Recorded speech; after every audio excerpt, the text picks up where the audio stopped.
નમસ્કાર. તમને ક્યારેય એવું લાગ્યું છે કે આપણી જૂની પુરાણી વાર્તાઓમાં આપણા આજના મોટા સવાલોના જવાબ છુપાયેલા હોય છે? ચાલો, આજે આપણે સાથે મળીને એવી જ એક સરસ મજાની વાતમાંથી કંઈક શીખીએ. આ દુનિયા કેટલી મોટી છે નહીં? અને ક્યારેક આપણને એમ થાય કે આટલી મોટી દુનિયામાં આપણે તો સાવ નાના છીએ, જાણે ક્યાં ખોવાઈ ગયા હોઈએ. પણ ચિંતા ના કરો, આ વિચાર બધાને આવે છે. અને આજે આનો જવાબ આપણે એક બહુ જ સુંદર કથામાં શોધવાના છીએ. વાહ, કેટલો સુંદર અને સાચો સવાલ છે!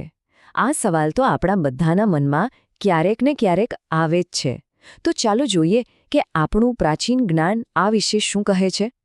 હવે જુઓ, આનો જવાબ કોઈ લાંબા ભાષણમાં નથી, પણ એક જૂની વાર્તામાં છુપાયેલો છે, દિવ્ય શંખોના અવાજમાં. ઘણીવાર છે ને, મોટા જવાબો આપણને સીધા નથી મળતા, એ વાર્તાઓમાં જ છુપાયેલા હોય છે. તો ચાલો આપણે પણ એક એવી જ કથા તરફ જઈએ. તો ચાલો આપણે બધા સીધા પહોંચી જઈએ કુરુક્ષેત્રના મેદાનમાં. હવે એ જગ્યાને ખાલી લડાઈનું મેદાન ન સમજતા. એ એક એવી જગ્યા હતી જ્યાં મોટા વીરો ભેગા થયા હતા. દરેક જણ પોતાનું સાચું કામ કરવા માટે, પોતાના ધર્મનું પાલન કરવા માટે. અને કથાની શરૂઆત થાય છે ભગવાન શ્રી કૃષ્ણથી. સૌથી પહેલાં એમણે પોતાનો ખાસ શંખ 5 જન્ય વગાડ્યો, અને એના ધ્વનિથી આખા વાતાવરણમાં જાણે એક દિવ્ય ઊર્જા ફેલાઈ ગઈ.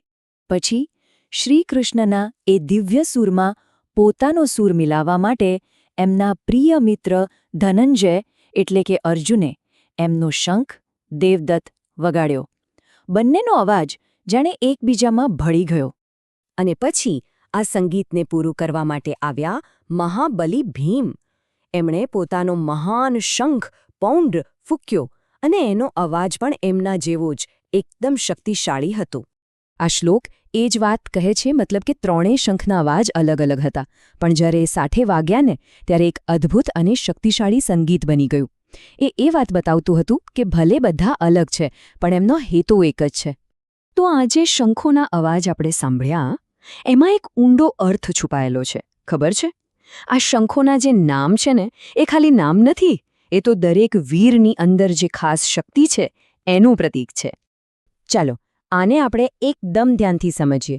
જુઓ, શ્રીકૃષ્ણનો શંખ પાંચન્ય, એનો મતલબ છે દિવ્ય માર્ગદર્શન, સાચો રસ્તો બતાવનારો અવાજ. જેમ આપણા મમ્મી પપ્પા કે ટીચર આપણને સાચી સલાહ આપે ને, બસ એવો જ.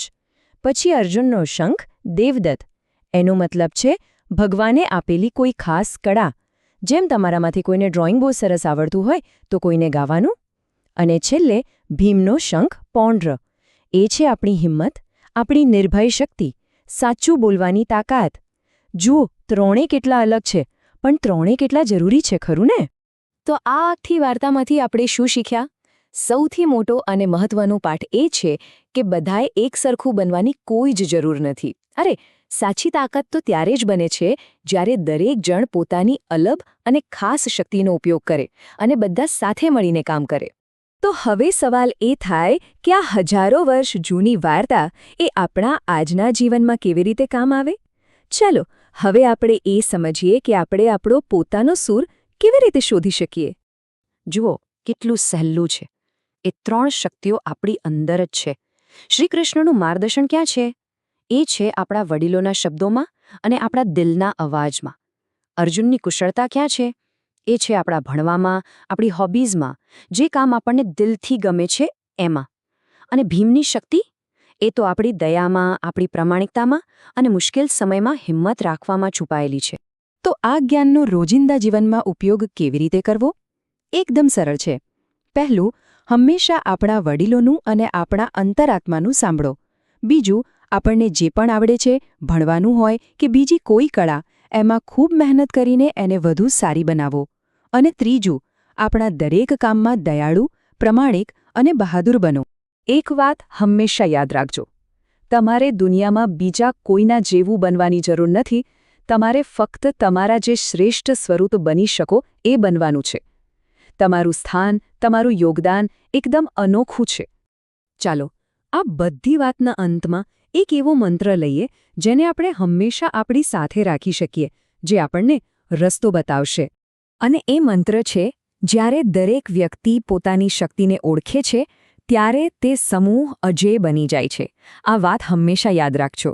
વિચારો, જ્યારે તમે સ્કૂલમાં ફ્રેન્ડ સાથે કોઈ પ્રોજેક્ટ કરો છો કે પછી કોઈ ટીમમાં રમત રમો છો, જો દરેક જણ પોતાનું બેસ્ટ કામ કરે, કોઈ સારું લખે, કોઈ સારું દોરે, કોઈ સારી રમત રમે, તો તમારી ટીમ કેવી મજબૂત બની જાય છે. બસ આ જ તો જીવનનો નિયમ છે. તો હવે આજે શાંતિથી એકવાર વિચારજો, તમારી અંદર એવી કઈ ખાસ અનોખી શક્તિ છે જે તમે આજે દુનિયા સાથે વહેંચશો. તમારો પોતાનો સૂર શોધો અને એને ગર્વથી દુનિયાને સંભળાવો, કારણ કે તમારો અવાજ ખૂબ જ મહત્વનો છે.